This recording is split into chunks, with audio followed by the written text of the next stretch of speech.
Ils ont trouvé refuge ici, dans le centre de Brisbane, après les inondations qui ont frappé le sanctuaire pour koalas de Lone Pines.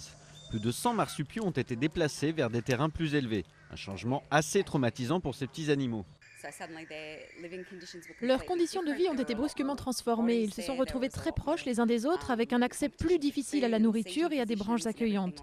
Chacun s'est donc trouvé en situation de stress, ce qui est un grave problème pour les koalas. Ces derniers ont du mal à gérer d'importants changements dans leurs habitudes. Les employés du sanctuaire pour koalas ont commencé à nettoyer la boue pour ramener petit à petit les animaux dans leur habitat habituel. Et ils doivent maintenant gérer de nouveaux problèmes. Djebedia, par exemple, un kangourou de 6 mois, a mal à l'estomac. Le lait avec lequel il était nourri a tourné à cause des coupures de courant. Mais les problèmes de nourriture se posent surtout pour les animaux qui vivent en dehors du centre. Difficile pour eux depuis les inondations de trouver de quoi manger. Les herbivores risquent de rencontrer pas mal de problèmes et vont se trouver dans des zones où ils n'ont pas l'habitude d'évoluer. On risque donc de voir des situations où ces animaux vont entrer en contact avec des véhicules ou des animaux domestiques.